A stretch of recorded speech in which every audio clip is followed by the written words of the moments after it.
여러분 안녕하세요. 이번 시간에는 수용성 비타민 다섯 번째로 비타민 C에 대해서 공부해 보도록 하겠습니다.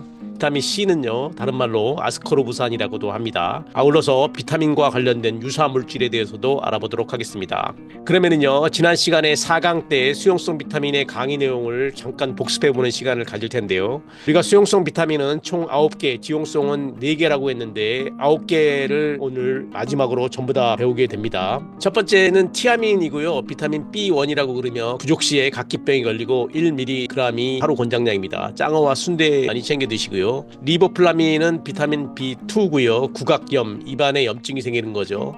하루 평균 섭취량은 1.3mg, 소간에 많이 있습니다. 세 번째 니아신은요, 니코틴산이라고 하고 치매와 관련돼 있는 수용성 비타민이죠. 코디도 관련이 있습니다. 12mg이 하루 권장량이고요. 마찬가지로 소간에도 많이 있습니다. 네 번째 수용성 비타민은요, 판토텐산인데 부족하면은 피로나 두통, 수면 장애가 옵니다. 하루 권장 섭취량은 5mg이고 청국장에 많이 들어있습니다. 다섯 번째 수용성 비타민은요, 비오틴이고 부족 시에는 피부 발진이라든지 탈모, 황을 함유하고 있는 성분으로서 30마이크로그램이 하루 권장량입니다. 비오틴이 풍부한 음식으로는 세발나물이라고 이야기했습니다. 다음으로는 여섯 번째로 피리독신인데요, 비타민 B6죠. 부족 시에는 빈혈과 과잉시, 손이 떨리는 수전증의 부작용이 있을 수 있고 하루 권장 섭취량은 1.3mg입니다. 해바라기 씨에 많이 있다 그랬어요. 일곱 번째로는 폴라신이라고 불리우는 엽산인데요. 이것은 부족 시에 단백질 손상이 하게 되고요. 하루 권장량은 320mg. 대두와 오이소박이에 많이 있습니다. 지난 시간에 배운 코발아민이라고 불리우는 비타민 B12는요, 악성 빈혈에 관련된 중요한 수용성 비타민이라고 이야기했습니다. 마지막으로요, 오늘은 아스코르부산이라고 불리우는 비타민 C에 대해서 전격적으로 해부해보는 시간을 가져볼 텐데요. 들어가기 전에 마찬가지로 퀴즈를 한 문제 가지고 왔습니다. 나는 수용성 비타민에 대하여 얼마나 알고 있나요? 다음 질문에 OX로 답해 주시면 되겠습니다. 파이토케미칼은 과일, 채소, 전곡 등에서 발견되는 유익한 비영양 물질이다. 여러분, 파이토케미칼이라는 단어가 어떻게 들리실지 모르겠지만 이건 생소한 단어가 아니라 고유명사입니다. 일반 상식적으로 파이토케미칼이라는 이야기를 매스컴에서도 많이 나오기 때문에 여러분 정도의 수준이라면 파이토케미칼을 알고 있어야 됩니다. 유익한 비영양 물질이라는 것이 알고 있는데 OX로 대답한다면 정답은 yes입니다. 파이토케미칼은 과일과 채소 같은 식물성 식품에서 발견되는 비영양소 화합물로서 식품의 맛과 색, 향기를 주고 체내에서 항산화 역할 및 질병 발생을 억제하는 생리적 활성을 지닌 물질로 알려져 있습니다. 이번 시간에 비타민 C와 더불어서 유사한 물질을 공부할 때 파이토케미칼 짚고 넘어가도록 하겠습니다. 본격적으로 비타민 C에 들어가서요, 지난 시간에 비타민 C의 발견 과정을 다시 한번 설명을 드리겠습니다. 비타민 C가 발견할 수 있었던 것은 300여 년 동안 고생을 했던 괴혈병이 원인이었는데요. 입안이 헐고 잇몸이 내려앉아가지고 이가 모두 빠지는 괴혈된다 그래가지고 이것은 이상하게 바다에 3개월만 나가 있으면 걸리는 병이었습니다. 수백 년 동안 원인을 알지 못하고 있었는데 크리스토퍼 콜럼버스가 신대륙을 발견하기 위해서 1492년에 괴혈병에 걸린 선원들을 큐라소이 섬에 내려놓고 신대륙에 갔다가 돌아오는 길에 다시 들려봤더니 아주 정상적으로 잘 살고 있어서 이상하게 여겼는데 영국 군인의 의사 제임스 린스가 원인 파악에 성공하고 영국 군인의 과일 채소를 식단에 의무적으로 주었다는 얘기했습니다. 이어서 헝가리 과학자 알버트 센트제리지가 레몬에서 비타민 C를 분리하는 데 성공하고 동물인 기니피그를 이용해서 실험에 성공을 합니다. 이어서 영국의 화학자 월터 노한 호어스가 화학구조식을 만드는 데 성공하고 당시까지만 해도 헥수론산이라고 부르던 것을 항괴혈성인자라는 뜻의 아스코르부산으로 명명해서 노벨 의학상을 받았습니다. 이 정도로 하고요, 본격적으로 들어가서 비타민 C의 구조와 성질에 대해서 알아보도록 하겠습니다. 염두에 두셔야 할 일은요, 비타민 C가 항괴혈성인자이고 비타민 C가 부족하게 되면은 괴혈병과 잇몸 출혈과 우울증에 걸린다라는 거 기억해 두시고요. 권장 섭취량은 100mg이지만 우리가 상한 섭취량을 2000으로 여유 있게 잡아주고 있습니다. 비타민 C는 단당류인 포도당과 유사한 구조의 간단한 화합물로서 대부분의 동물들은 포도당으로부터 비타민 C를 합성하지만 사람을 포함한 영장류, 기니피그, 조류, 박쥐, 생선 등 일부 일부는 포도당에서 비타민 C로 전환되는 최종 단계의 효소인 글론산이라고 불리우는 글로노락톤 산화효소가 결핍되어서 비타민 C를 합성하지 못합니다. 이것도 이상하죠. 일반 개나 돼지를 비롯해서 소, 염소, 양 거의 대부분의 동물들은 비타민 C를 자생으로 생성하지만 영장동물인 포유류를 포함해서 인간은 체내에서 비타민 C를 합성하지 못하기 때문에 글로노락톤 산화효소가 결핍되어서 비타민 C를 합성하지 못하기 때문에 반드시 비타민 C를 섭취해야 된다는 것이 참 신기하기만 합니다. 비타민 C는 일반적으로 산에는 안정하나 산화나 빛, 알칼리와 열에 쉽게 파괴되어 특히 철이나 구리와 함께 있으면 쉽게 파괴됩니다. 그래서 비타민 C가 여러분 포장지 보시면 되겠지만 하나하나 전부 다 진공 포장되어 있죠. 비타민 C를 보관하면은 냉장 보관이나 햇빛을 차단을 해야 되는데 직사광선을 맞게 되면 쉽게 파괴된다는 거 기억해 두시기 바랍니다. 비타민 C의 활성 형태는 환원형과 산화형으로 나누어지는데요. 환원형은 아스코르부산이라고 하고 산화형은 디하이드로 아스코르부산이라고 합니다. 이들은 세포 내에서 쉽게 상호 전환되기도 하고요. 이 디하이드로 아스코르부산은 환원형의 80% 활성을 나타내며 더 산화되면 다이케토글론산이 생성되면서 비타민 C의 활성이 사라집니다. 그러면은 비타민 C의 구조에 대해서 그림을 한번 볼게요. 복잡합니다. 원소기호 3개만 알면 다 알아볼 수가 있고요. 보는 바와 같이 왼쪽에 환원형인 아스코르부산은 이렇게 생겼고요. 디하이드로 아스코르부산은 산화형으로서 이런 형태를 가지고 있습니다. 두 개가 교류를 하고요. 다른 종류의 비타민 C인 다이케토글론산은 이러한 형식으로 구조가 만들어지고 있습니다. 말씀드렸듯이 노벨 의학상을 받은 영국의 화학자 월터 노안 헌터스에 의해서 밝혀진 구조식입니다. 참고하시기 바랍니다. 넘어가겠습니다. 흡수와 대사에 대해서 알아보도록 할게요. 아스코르부산은 주로 능동수송에 의해 공장에서 흡수되고 소장에 있는 공장에서 흡수가 되고요. 일부는 단순 확산에 의해서도 흡수가 됩니다. 하루 비타민 C의 섭취량은 100mg 이하일 때는 흡수율이 80에서 90%지만 비타민 C 섭취량이 100mg 이상일 때는 흡수율이 감소합니다. 참 하나님이 인간을 완벽하게 만들어 주셨다라는 생각을 항상 하게 됩니다. 이렇게 흡수된 아스코르부산은 혈액을 통해서 조직으로 운반되고 초과량은 대사되지 않고 그대로 소변으로 배설됩니다. 그래서 과량 섭취로 인한 비타민 C의 부작용이 더 적을 수 있다고 이야기할 수 있습니다. 조직 중에 비타민 C의 농도가 높은 곳은 뇌하수체와 부신, 수정체로 혈청 농도의 50배 정도가 되며 그 외에 뇌, 신장, 폐, 간의 혈청 농도의 50 내지 30배 정도가 존재합니다. 산화형인 디하이드로 아스코르부산은 더 산화되면 다이케토글론산을 거쳐서 옥살산과 트레온산으로 대사되고 대사되지 않은 비타민 C와 함께 소변으로 모두 배설되게 됩니다. 이렇게 흡수와 대사에 대해서 알아보았고요. 다음엔 생리적 기능에 대해서 알아보겠습니다. 비타민 C의 생리적 기능은 총 5가지로 상당히 중요합니다. 그래서 여러분들 비타민 C가 왜 중요하고 왜 사람들이 비타민 C 하는지 이해를 하기 위해서 생리적 기능 꼭 알아두기 바랍니다. 5가지라고 말씀드렸는데요. 첫 번째는 항을 산화, 즉 상하는 것을 막는다라는 얘기죠. 두 번째로는 콜라겐을 합성을 하고요. 이 비타민 C는 피부와도 관련이 있습니다. 위는 잠도 많이 자야 되지만 비타민 C, 즉 과일 야채를 잘 챙겨 먹어야 된다라는 이야기를 많이 합니다. 세 번째는 철이나 칼슘의 흡수와도 관계가 있고요. 중요하죠. 네 번째는 수성 화합물인 카르니틴 생합성에 관련을 합니다. 카르니틴에 대해서는 설명을 드리겠습니다. 마지막으로 5번째는요. 신경 전달 물질의 합성에도 관여하는데요. 이처럼 비타민 C, 아스코르부산의 생리적 기능은 어느 한계에 중요하지 않은 것이 없을 정도로 상당히 중요한 역할을 합니다. 그러면 하나하나 좀 알아보도록 할게요. 첫 번째 항산화 작용입니다. 비타민 C는 비타민 E와 베타카로틴과 마찬가지로 항산화 기능을 가지고 있어서 유리기에 의한 세포 내 여러 손상을 막아주는 작용을 합니다. 긍정적이죠. 항산화 작용으로 식도암이나 구강암, 위암 등의 암을 예방하고 심장 질환 및 기타 만성 질환의 발병을 억제합니다. 이야기만 들어도 기분이 좋을 정도로 몸에 좋은 역할을 하는 비타민 C 꼭 잘 챙겨주시기 바랍니다. 두 번째는 콜라겐의 합성인데요. 비타민 C는 뼈나 연골, 치아, 결체 조직, 피부, 혈관벽 등에 많이 함유되고 있는 콜라겐의 합성에 필수적입니다. 그렇기 때문에 아무리 콜라겐을 먹어도 비타민 C가 부족하다면 체내에 흡수되지 않기 때문에 비타민 C와 함께 병행해서 먹어야 된다는 얘기입니다. 이 콜라겐은 다른 단백질에 비해 하이드록시 프롤린과 하이드록시 리신이 많은데요. 고유명사입니다. 이들은 아미노산의 프롤린과 리신의 수산화 반응에 의해서 형성되어 안정된 콜라겐 구조를 형성하는 데 매우 중요한 역할을 합니다.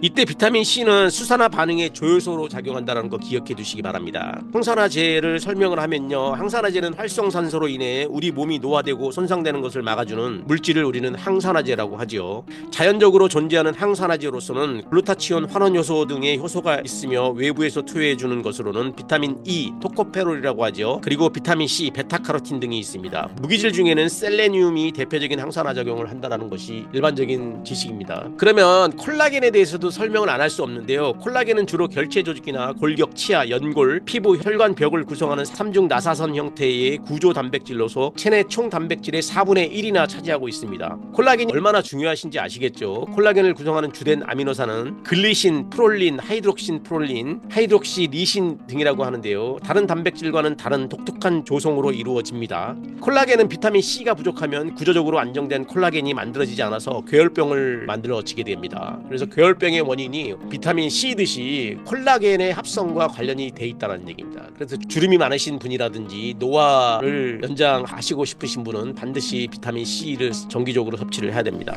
비타민 C는 8시나 12시간이 지나면 체내에 있는 비타민 C가 모두 합성된다고 하여, 그래서 주기적으로 하루에 3번 이상 먹어줘야 되기 때문에 우리 식단에서 비타민 C는 과일이나 야채는 절대 빼놓으면 안 된다고 할 수 있습니다. 다시 얘기하면 어제 먹은 거, 아까 먹은 거는 필요 없다라는 얘기입니다. 특히 아침에 우리가 8시간 이상 잠을 자기 때문에 아침에 일어나서 여러분들이 챙겨야 될 식단은 비타민 C 위주의 식단을 챙겨야 됩니다. 과일, 야채 아침에 많이 드시라는 얘기가 바로 그겁니다. 세 번째의 생리적 기능은 철이나 칼슘 흡수에 관여한다는 얘기인데요. 식품 내에 존재하는 철의 대부분은 제2철이라고 하는데요. 이것의 형태로 소장해서 흡수되기 위해서는 제1철의 형태로 환원되어야 합니다. 이때 비타민 C는 제2철을 제1철로 환원시켜 줌으로써 철의 흡수를 도와주는 역할을 한다는 거죠. 또한 장내에서 칼슘의 불용성염을 형성하는 것을 방지함으로써 칼슘의 흡수를 돕습니다. 그래서 뼈의 튼튼함을 위해서도 비타민 C가 중요한 역할을 한다는 거 기억해 주시기 바랍니다. 네 번째로는요, 카르니틴 생합성에 관여를 한다는 것인데요. 이 카르니틴은 수송화합물의 일종입니다. 비타민 C는 카르니틴의 생합성에 필요합니다. 카르니틴은 지방산이 세포질로부터 미토콘드리아로 이동하는 데 필요한 수송화합물로서 지방산이 산화되어 에너지를 생성하는 데 반드시 필요한 요소입니다. 카르니틴은 아미노산인 리신과 메티오닌으로부터 합성되는데 이때 비타민 C와 철이 필요합니다. 마지막 5번째의 생리적 기능은 신경 전달 물질을 합성한다는 얘기인데요. 비타민 C는 콜라겐 합성을 위해서 수산화 반응 외에 또 다른 수산화 반응으로 신경 자극 전달 물질의 합성에 관여를 하는데요. 뇌 중추 신경계에서 도파민으로부터 노르에프네프린이 생성될 때 트립토판으로부터 세로토닌이 생성될 때 진행되는 수산화 반응에 비타민 C가 필요하는데요. 노르에피네프린은 멜라닌 세포 분열을 유도하는 물질이라고 이해하시면 되겠습니다. 말이 참 어려운데요. 그렇지만 신경 전달 물질을 합성한다라는 얘기는 매우 중요한 이야기로 들립니다. 이해를 하셨으면 하는 바람입니다. 기타 여러 가지 생리적 기능을 하는데요. 이 외에도 엽산의 활성화 및 유지, 갑상선 호르몬, 스테로이드 호르몬의 합성, 담즙산 생성에 관여하고요. 피부의 멜라닌 색소를 억제하고 면역력을 강화시켜 질병을 예방합니다. 21세기에도 아스코르부산이라고 하는 이 비타민 C를 발견한 지가 100여 년 정도도 안 되기 때문에 계속 더 연구를 하고 있는 과정이라고 이해하시면 되겠습니다. 비타민 C, 아스코르부산의 생리적 기능이 중요하다고 말씀을 드렸는데요. 이것 외에도 결핍증도 중요합니다. 비타민 C가 만약에 결핍이 되게 되면은 어떠한 상황이 벌어지느냐. 자, 여러분들 괴혈병 환자의 잇몸을 보고 지금 깜짝 놀라셨을 텐데요. 피부가 당연히 좋지 않겠죠. 외견상으로도 푸석푸석하다든지 피부가 보기 안 좋은 사람은 비타민 C의 부족을 유추할 수가 있습니다. 이처럼 콜라겐은 혈관벽의 완벽성을 유지시켜주고요. 비타민 C가 결핍되면 초기에는 구조적으로 안정된 콜라겐이 생성되지 못해서 잇몸 출혈이나 피하 모세혈관의 출혈, 동맥 내에 동맥 경화성 플라그 침착 등의 증세가 나타납니다. 치과에 가시면은 잇몸에 피가 나는지의 유무를 의사가 물어보는데요. 잇몸이 출혈되는 것도 하나의 비타민 C의 부족 현상을 나타나는 것입니다.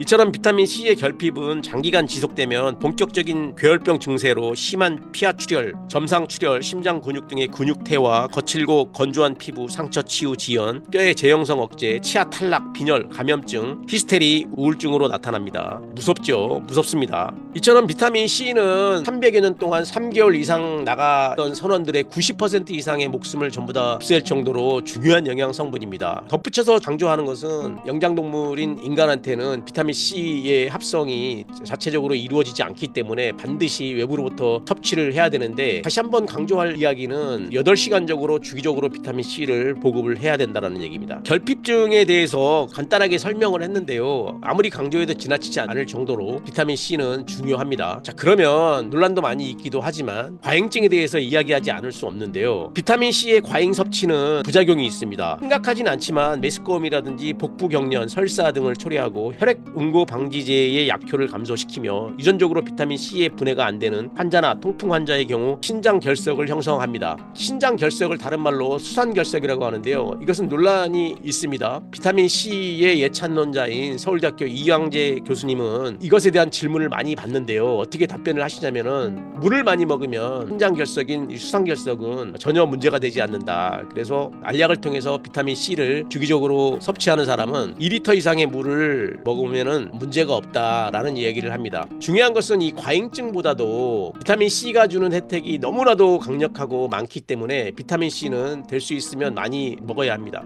저는 개인적으로 영양학을 공부하고 나서 과잉 섭취에 대한 부작용을 염려를 많이 했는데요, 서울대학교 의대 교수인 이광재 교수님이 말씀하신 내용과 이용돈 PD의 탐사 프로그램을 놓고 봤을 때 우리가 2000ml 이상을 먹어도 문제가 되지 않는다는 개인적인 판단에 저는 아침에도 2000mg짜리 하나를 먹고 저녁에도 2000mg을 먹고 있다는 것을 말씀을 드리겠습니다. 그러면 비타민 C의 영양 섭취 기준과 급원 식품에 대해서 알아보도록 하겠습니다. 비타민 C의 남녀 1일 평균 필요량은 굉장히 작은데요, 75mg입니다. 하루 권장 섭취량은 100mg이고요. 흡연자나 알코올 중독자, 약물 복용을 한다든지 저소득층, 나이가 많은 노년층이라든지 스트레스, 수술 환자 등은 특히 결핍이 되기 쉬우므로 비타민 C를 충분히 섭취해야 됩니다. 그러나 위장장애의 가능성을 피하기 위해서 1일 상한 섭취량인 2000ml를 초과하지 않도록 합니다. 교재에 이렇게 나와 있지만요, 이광재 교수님은 알약의 비타민 C를 섭취할 때는 위의 보호를 위해서 식후에 먹으라고 말씀을 합니다. 이처럼 비타민 C는 식물성 식품에만 함유되어 있고요, 채소류와 과일류가 가장 좋은 근본입니다. 특히 오렌지나 밀감, 구아바, 키위, 딸기, 오렌지 주스 등의 과일과 과일 주스, 풋고추, 파프리카, 양배추, 시금치, 고추잎 등의 녹엽채소, 토마토 등에 많이 들어있습니다. 곡물에는 자연적으로 함유되어 있지 않지만 비타민 C가 첨가된 시리얼은 풍부한 근본입니다. 식품 중에서 비타민 C를 잘 보존하기 위해서는 자른 단면이 장기간 공기에 노출되지 않거나 다량의 조리액에 담아두거나 중조를 첨가해서 조리하거나 장시간 가열하는 것을 피해야 합니다. 비타민 C는 열에 약하고요, 색깔이 금방 변하죠. 여러분들 사과를 깎아서 장시간 두면 색깔이 변하는 것을 경험하셨을 텐데요, 이때는 중조물에 담가서 코팅을 하면은 변색을 방지할 수 있다는 것입니다. 여기서 흡연을 하시는 분을 위해서 흡연과 비타민 C의 관계에 대해서 이야기를 하려고 하는데요, 담배에 함유되어 있는 니코틴은 혈액 내에서 비타민 C를 소비하기 때문에 흡연자는 비흡연자에 비해서 비타민 C의 필요량이 증가하게 됩니다.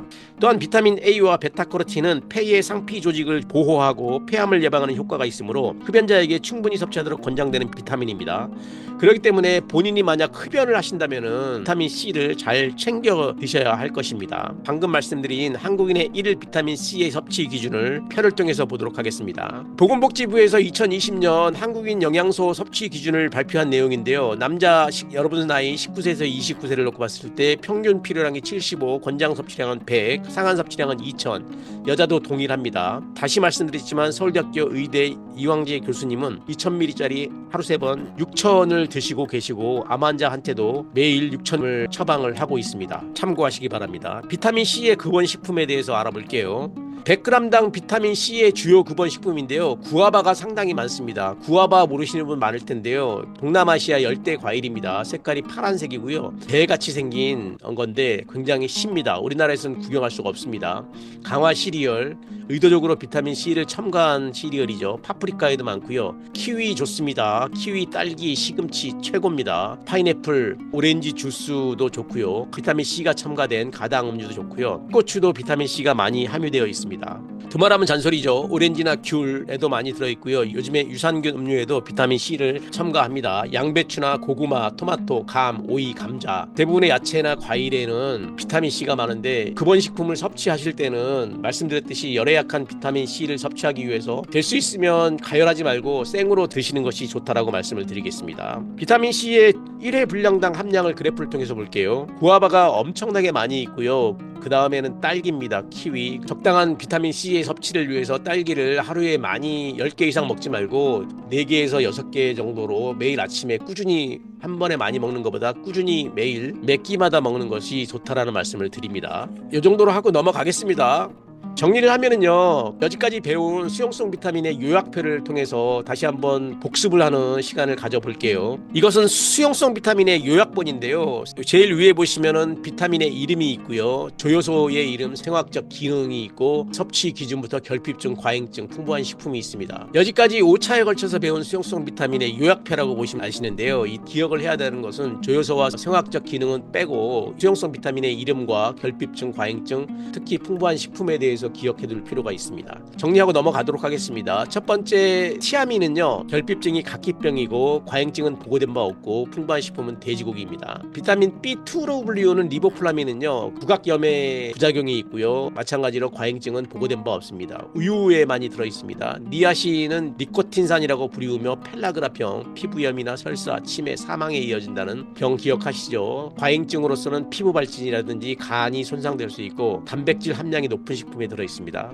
판토텐산은 코발트가 들어있는 영양소라고 얘기했습니다. 신체의 전반적인 기능 부정이 따르고 과잉증은 보고된 바 없습니다. 대부분의 식품에 많이 들어있습니다. 비오틴은 비오시틴을 포함한 영양소로서 피부가 벗겨지는 각질화, 풍부한 식품은 난황이나 간에 들어있습니다. 비타민 B6는요, 피부염이나 설염이 유발되고 고기에 많이 들어있습니다. 다음으로 볼게요. 엽산은 결핍증이 거대 아구성 빈혈이 납니다. 시금치에 많이 들어있습니다. 시금치는 엽산 외에도 풍부한 영양 성분이 많이 들어있어서 뽀빠이가 세상에 나올 수 있었던 이유도, 뽀빠이가 시금치 통조림을 먹고 힘을 내는 만화가 나타난 이유도 싼 시금치를 미국 국민들에게 장려하기 위한 수단으로 나왔다고 합니다. 시금치 많이 챙겨 드시기 바랍니다. 비타민 B12는요, 악성 빈혈에 관련돼 있고 동물성 식품에 많이 들어 있습니다. 방금 배운 비타민 C는 요거 기억해 두기 바랍니다. 생화학적 기능이 빈혈이나 괴혈병, 피부괴사, 우울증 등이 있을 수가 있고요. 비타민 C가 많이 들어있는 식물성 근원으로서는 감귤류, 감이나 귤을 감귤류라고 하죠. 오렌지나 자몽, 토마토, 딸기, 레몬, 콩, 양배추, 고추 등에 많이 들어 있습니다. 많이 섭취해 주시기 바랍니다. 이 정도로 정리를 하고요. 그러면 비타민의 유사 물질들에 대해서도 알아보도록 하겠습니다. 비타민과 비슷한데 비타민의 분류로 들어가지 않는 것을 이야기하는데요. 첫 번째 콜린입니다. 콜린은 인체 내에서 아미노산의 일종인 메티오닌으로부터 생성되고요. 체내에서 신경 전달 물질인 아세틸콜린과 인지질, 레시틴을 만드는 데 사용됩니다. 콜린은 항지방 인자로서 부족되면 간 손상을 초래하고요. 과잉 섭취되면 불쾌한 체취라든지 발한, 저혈압, 성장률이 저하되는 증상을 보입니다. 콜린이 많이 들어있는 식품은요, 우유나 달걀, 땅콩, 간 등에 풍부합니다. 항지방간 인자의 대표적인 물질로 콜린인데요. 항지방간 인자라고 하는 것은 지방간을 예방하는 물질을 말하고, 간에서 합성된 지방을 다른 조직으로 운반하는 지단백질 형성에 필요한 물질을 말합니다. 주로 인지질 형성에 필요한 물질로 콜린, 베타인, 레시틴, 이노시톨, 메티오닌 등이 있습니다. 콜린에 대해서 이 정도로 하고요. 두 번째 유사물질을 한번 보도록 할게요. 두 번째는 이노시톨입니다. 이노시톨은 항지방간 인자로서, 이것도 지방간을 예방하는 항지방간 인자로서 포도당으로부터 생성되고요. 인지질의 구성성분이고 세포막의 구성성분이기도 합니다. 콜린과 같이 인체 내에서 생성되며 식품 중에 널리 존재합니다. 이노시톨에 대해서 알아봤습니다. 세 번째는 카르니틴입니다. 카르니틴은 아미노산의 리신과 메티오닌으로부터 생성되며 지방산이 산화되기 위해서 미토콘트리아로 운반되는 것을 돕습니다. 육류와 우유 및 유제품 같은 동물성 식품에 많이 들어있습니다. 마지막으로 네 번째 타우린인데요. 많이 들어보셨죠? 타우린 하면 제일 먼저 생각나는 게 낙지인데요. 낙지, 쓰러진 소도 일으킨다는 낙지, 타우린 때문이라고 하는데요.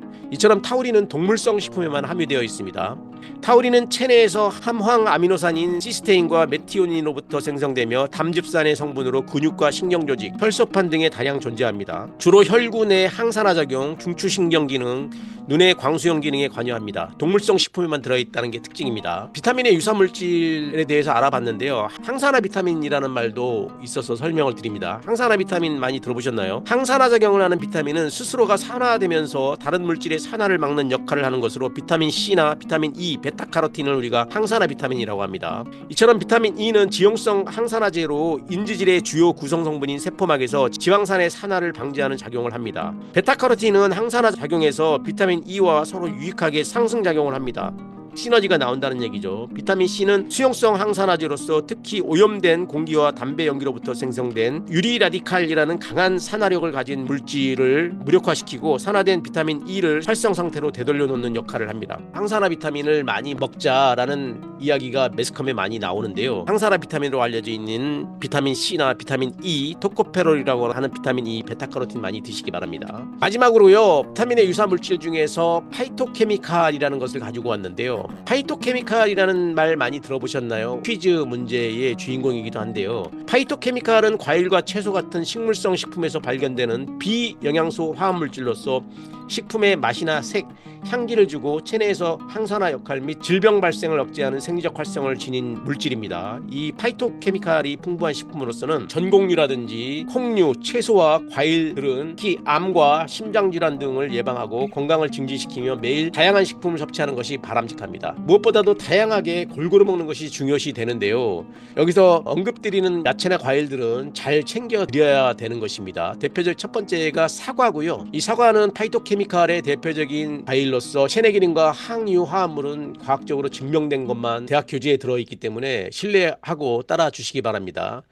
이 사과는 심장병을 예방하는 데 도움이 되고요. 페놀 화합물로 구분이 됩니다. 두 번째 살구인데요. 이 살구는 노화를 지연하고 폐 기능 강화 및 폐암 등을 예방하고 당뇨병성 합병증을 예방한다라는 연구 결과가 있습니다. 이것의 함유 화합물은 베타카로틴입니다.